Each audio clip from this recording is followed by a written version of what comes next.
Hello, Universe. I'm Joey, and well, I've got a story to tell you, so everybody come running. I'm here to talk about retro video games, old video games, and I'm gonna call this news. It's news just because of the date. Yeah, I'm calling this neo-retro news. New old video games, whatever. Some neo-retro news. I'm Joey, and I'm here to talk about old video games. And of course, I got interested in video games thanks to the great elder gods of video games: Atari, ColecoVision, Commodore 64. But I'm going to talk about something a little bit more recent. Perhaps not too recent, but I'm going back into the history of video games, and I'm going to talk about what I consider to be the best video game birthday present ever. Yeah. Well, spoiler alert, it's sort of a birthday present. Technically, money was the birthday present. So this was my best video game purchase ever. Not necessarily my favorite video game or video game system, but definitely one of the most impressive video game purchases I ever made, and to this day, my favorite video game purchase. Technically not my favorite video game ever. So here we are, looking into the history of video games, and my own personal history with video games. Yeah, that goes back quite a ways. So we'll take a look at my favorite video game purchase, and, well, it's birthday related. It's kind of birthday related. So this is my UNIMULTIVERSE Neo Retro News for 2016-0401, April 1st of 2016.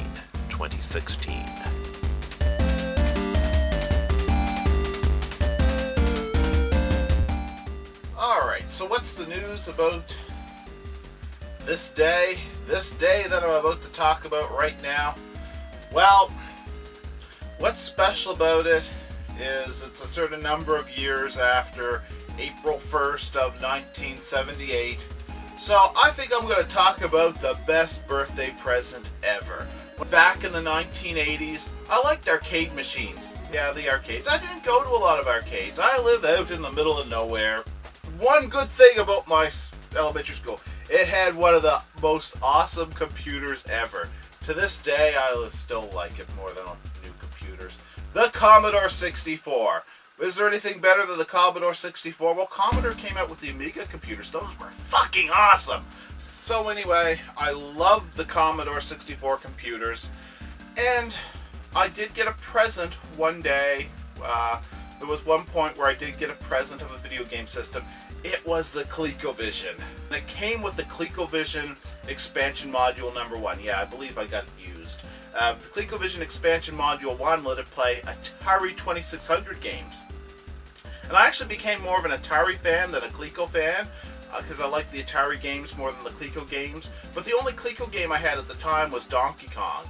And the Donkey Kong on the ColecoVision is pretty close to how it looks on the Nintendo Entertainment System, and I do like Donkey Kong. But, especially playing with the ColecoVision controller, and really Donkey Kong only goes so far for me.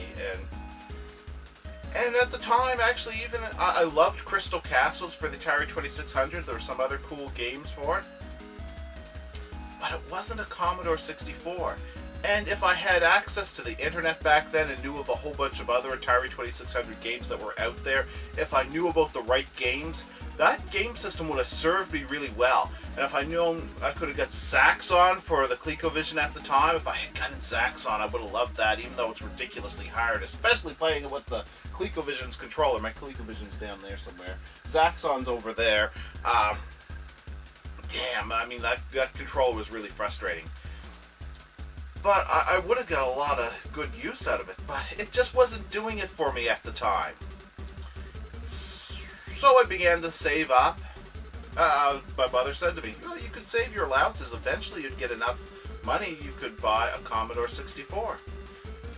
I was like, okay.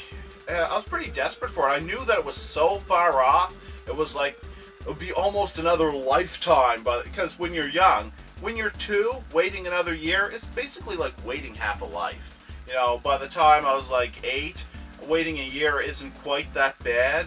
But yeah, a year is a crazy amount of time for somebody that is that young. But it was my only hope of ever having a Commodore 64. But then my mother says to me one day, you know, a lot of kids from people she knew from work had either Nintendo or Sega video game systems. Why not get one of those? It doesn't cost as much. And I actually took that into account. And I said, well, could I get Ghostbusters and Spy vs. Spy for either of those systems? And apparently I could. And so I remember saying, yeah, I think I want to get the Sega. I want to get the Sega Master System. I remember that. And then I remember her saying to me, most of the people she knew from work, their kids had Nintendo Entertainment System. And there were a lot more games for it. That was what seemed to be the recommended thing. So I went with that, which was a good choice because the huge lineup on the Nintendo Entertainment System is, well, yeah, it blows just about everything else away at the time. I went with that. I went with the Nintendo Entertainment System because either system sounded fine to me. The pictures of the Sega Master System looked better. And then later in the 1990s when I started collecting Sega Master System games, I was like, wow, this game system was awesome. I kind of wish I had one back then, but then again, I wouldn't want to give up the huge lineup of Nintendo Entertainment System games, but Sega's own games really impressed me later on. So anyway, I went with the Nintendo Entertainment System, which was a good choice at the time,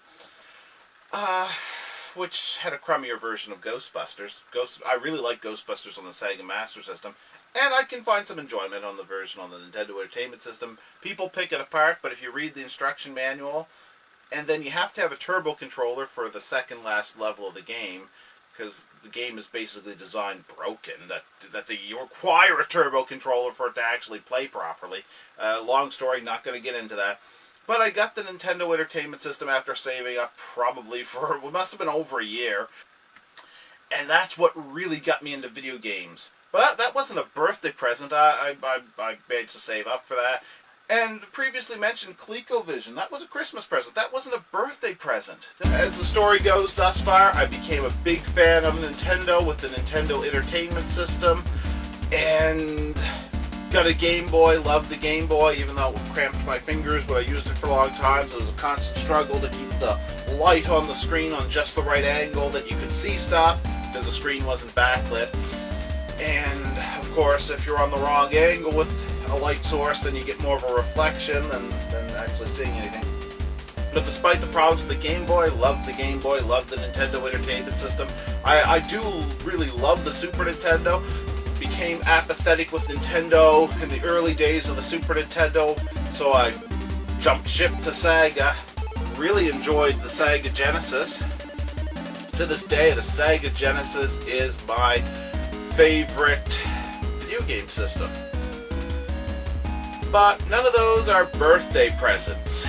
And what I want to talk about now is a birthday present. So anyway, I believe it was the 1994 Video Game Buyer's Guide by Electronic Gaming Monthly. The year basically belonged to the Super Nintendo and the Sega Genesis, of course. And the only game system that came in remotely positive after that was the Sega CD, which to me wasn't a separate game system. To me it was an add-on for the Genesis. I'm a multi-console person. I want more than one console. Just because I've picked my favorite or have a favorite and have this console doesn't mean I couldn't plug something else into the television at a different time. So I wanted a Super Nintendo. But I also saw ads for Sega CD games in magazines for years, and I remembered Electronic Gaming Monthly. They had stated that they recommended the Sega Genesis and Nintendo Super Nintendo Entertainment System over all the other game consoles. Either of those were doing pretty good. They didn't really recommend any others. And the Sega CD was kind of like in this middle ground. They treated it as a separate video game system, even though it's an accessory for the Sega Genesis. they said they'd recommend getting both a Genesis and Super Nintendo first before you got the Sega CD. Now me, I had the Genesis, but I did not yet have a Super Nintendo. Chrono Trigger was fairly new, and I wanted my own personal copy of Chrono Trigger. I loved Illusion of Gaia. They were like must-haves for me. But as much as I loved the Super Nintendo, there were a lot of really cool-looking stuff on the Sega CD, and the Sega CD seemed to have stuff close to the games that I saw on the TurboGrafx CD that looked interesting. But I already had a Genesis. I was able to play a lot of Super Nintendo games, and I thought, the Sega CD really looks like it has something those other two consoles doesn't have. Like just the plain Genesis on its own, and the Super Nintendo. Like, for example, Sonic CD looked really cool to me, and I wanted to try it. It looked like it had something that the Genesis and the Super Nintendo didn't have. The different sort of games you'd expect to see on a PC or the TurboGrafx CD. Something a little bit more than what mainstream games were offering, but it kind of lacked the mainstream position because it was, you know, it wasn't going to get the support of a Sega Genesis. It was an add-on. You already had to have a Genesis before you were going to get a Sega CD. So there were limits to the market it was appealing to. And I thought to myself, you know, I enjoy collecting Sega Master System games now that the 8-bit era is over. Like everything else, it's going to get harder in the future for me to collect for the Sega CD if it fades away. And I knew that if the Genesis ever came to an end, the era of the Genesis and the Super Nintendo, so would the Sega CD. And at this point, the Sega CD was around for a while, so it actually had built up a fairly good library. I've seen complaints over the years where people said, see, Sega CD was kind of disappointing to me because it just didn't have enough games. I suppose if you had one when it first came out, and you had more money than I do, and you rented a lot of games or purchased a lot of games, I prefer to purchase them over renting them, if I can, because I like to replay stuff continuously.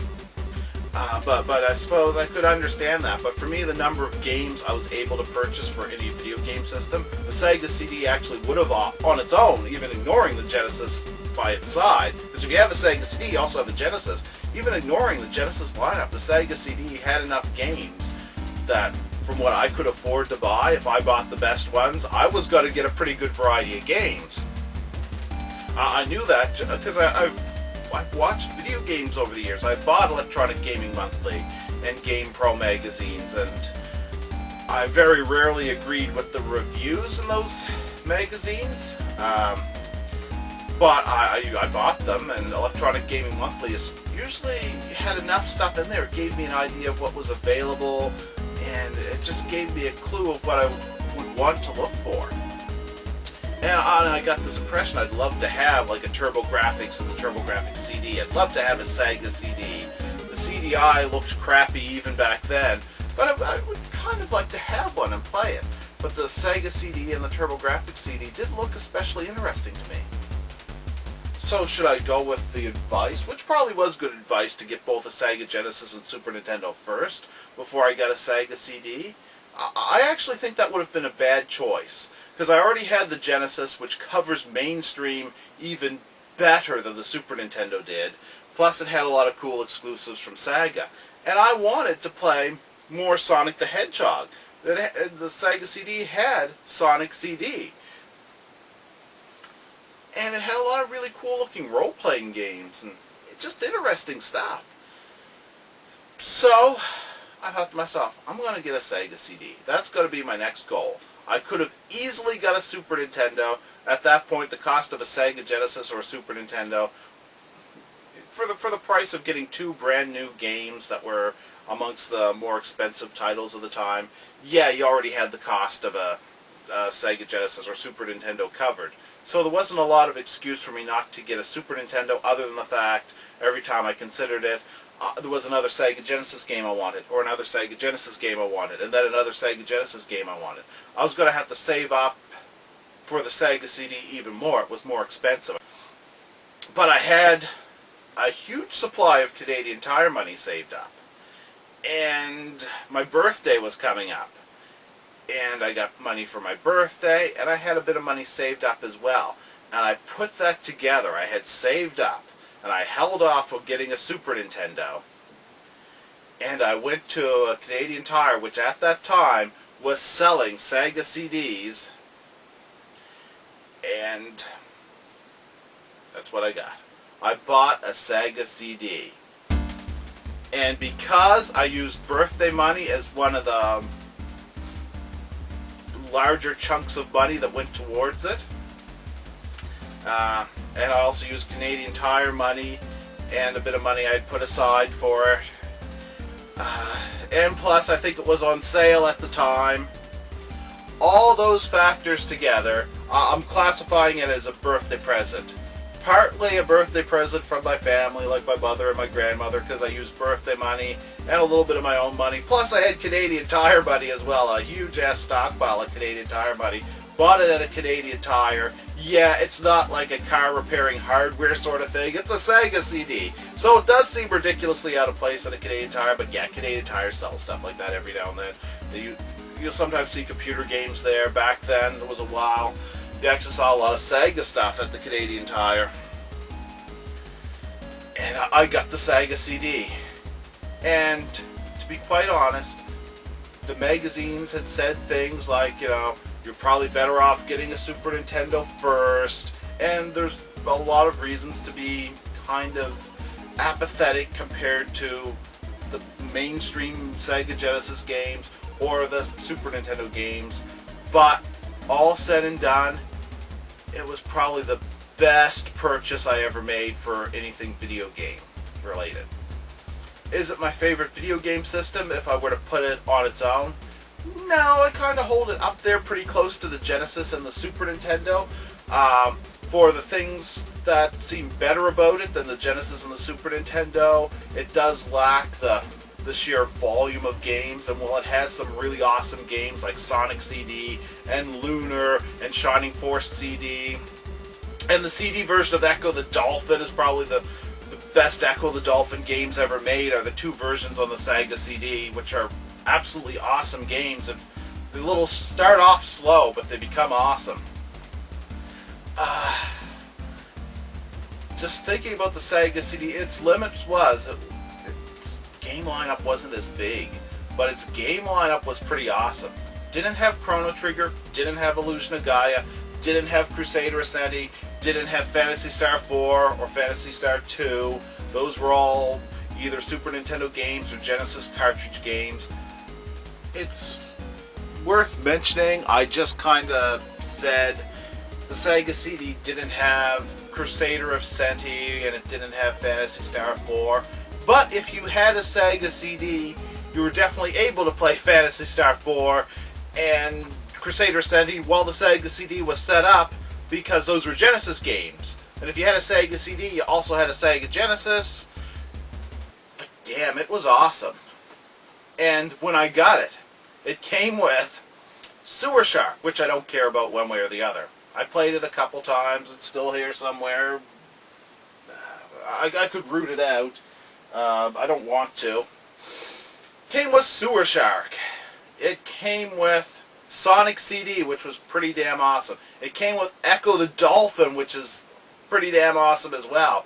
It came with a disc that had 5 old Sega arcade games, which, as much as I liked Sega, I never tried those games before. I never tried Golden Axe before. I think a friend of mine had a version of it on the Mega computer.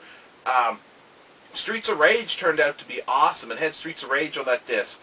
And the Revenge of Shinobi. I didn't get into Shinobi as much as the other two I mentioned, but they were really cool. Columns was alright. Super Monaco Grand Prix, I think, was the other one on it. And yeah, they're okay. Columns is no Dr. Robotnik's Mean Bean Machine, but you know, it's it was good that it was there. But yeah, Sonic CD, Echo the Dolphin, Streets of Rage, Golden Axe, Revenge of Shinobi, the games that came with it. I mean, some of them were just rehashed Genesis games, like I mentioned, the 5 games on one disc. But they were Genesis games I didn't already have. and they turned out to be pretty cool. Very cool. And then Sonic CD and Echo the Dolphin came with it. That was pretty bloody fucking awesome. So right there, it was like one of the best purchases I ever made. And then I started collecting, like, I got a bunch of Sega CD and Saturn games stacked there. Lunar the Silver Star, Shining Force CD. Shining Force CD, that was awesome. To me, the Sega CD was probably the best video game purchase I ever made. I did it, there's the box that came in right up there on top of the Genesis box. Genesis Nomad 32X, Super Retro Trio box, and Game Boy related stuff, Dreamcast controller box, but there's the Sega CD box right there. And it was probably the best video game purchase I ever made. Especially considering the games that came with it. And to me, the 16-bit era is my favorite era of video games. And if there's three things that sum it up, Sega Genesis, Super Nintendo, Sega CD. I don't have a box for my Super Nintendo. I bought it used. Actually, I have more than one Super Nintendo. Neither of them came with the original box. Like, I got my Super Nintendos used. But my first Sega CD was brand new. I also got a used Sega CD as well, too. My first Sega Genesis, brand new. I have quite a few Sega Genesises. That's really all I can think about other than happy birthday to me.